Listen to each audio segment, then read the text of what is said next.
Anytime you come across, bridges in life, you got to, make some decisions. And this was a tough one a tough place to say goodbye to. At the same time, was really excited about kind of the opportunity of Michigan State, the vision, and what this presented. Jeremiah called me in his office, offered me the job. It was an emotional moment for me. Obviously, I was crying. It's a dream job. I love this place. And I waited, then all of a sudden I got a call. I said, oh, snap. And, I ran out and make sure I went and took that call. Stuff, because I've been thinking and dreaming about it. Like, Pete, you know how many times I told you, like, I think this will work for me. I think this will do that. And so I've been dreaming about this reach for, just so long, and just, speaking it into fruition and just, speaking and being positive about it. We just started thinking about what's the best for long-term sustained success, and it felt like Washington had that opportunity. You hear many coaches, when they take over as a head coach for the first time, say that intellectually you might understand the job, but there are certain things that you don't truly grasp until you sit in that chair. What's something that stands out to you that maybe you comprehend a little bit better being in the chair that was more difficult to understand just from an observational standpoint? You have to really kind of be called to want to work with young people to be a great college coach. You're always recruiting your current roster, and not recruiting in regards to selling them on stuff. It's continually building the trust. Biggest constant, without a doubt, is just all the staffing. And it's that part has been nonstop. Everyone has issues. You're responsible for every staff member, their families, every player, and what they're going through. Why do you think the NFL defensive schemes in the last couple of years have been so successful, Jedd? Attacking protections is something that you live and die through in the NFL. And you've spent hours upon hours upon hours for years not recruiting and just watching tape. And now you have this opportunity to just pop yourself into a college program.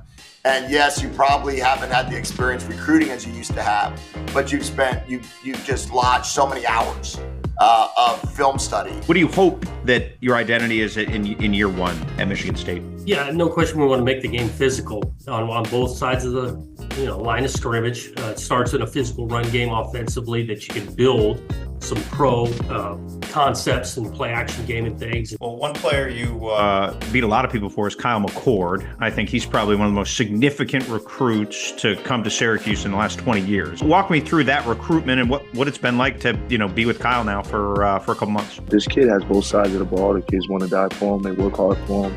And then he's getting the other quarterbacks better, because we got two other young guys that the most important position on the team is the second string quarterback. Because if something happens, it goes down, but you got to see how he pushes those guys, At the end of the day, it's a player's game, and it's a player-driven culture, especially when you really only have your team for 6 months. I told Dylan the moment he got here, don't worry about being the 5-star quarterback. Don't worry about being all these things. Expectation weighs us down. Just play ball. And I'm way more interested in where Dylan, where Danny, where Heinrich, where all of our guys, where they end up, not where they are in year one. That's one of the things I think that's stressing out our young people, is they're so worried about, am I going to play? I'm bro, worry about where you are as a senior. I would think the biggest bold-faced name on your roster is Will Rogers, who wasn't there before. What of you know of him and have seen of him do you think he can be, and how do you think he can thrive in what you run? Anyone that's thrown the ball 1,900 times in the SEC and 12,000 yards in the SEC has certainly the ability to lead any team in the country. It's our job now, Jimmy Doherty's our quarterback coach, and myself, to get him more comfortable playing in a pro-type system. You walk us through a little glimpse of what Malachi showed you with that skill set this spring. He was the only quarterback in our quarterback room that had to learn a completely new offense. We're a pro-style offense, different than what he came from. And so it took him a lot to just learn a new offense, and he did a great job. One guy that you have, your entire staff at Boise has developed beautifully is Ashton Jeanty. I know you're the head coach now, but as a defensive guy, what's the best description of dealing with him when he runs for a defender? He was giving our defense absolute fits. He was a grown man when he stepped on campus.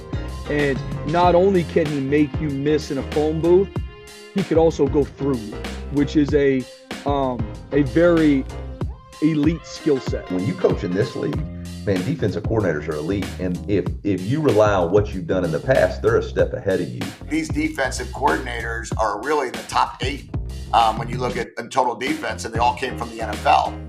And I'm like, that's what I want to do this next go around. And how was success that you had last year impacted your returning players? What was great last year is no longer great. It's just good enough. And so he's completely raised the bar. And that's what good players do. They go to a program and they show everybody that, like, to be great on the field, you also have to be great off the field.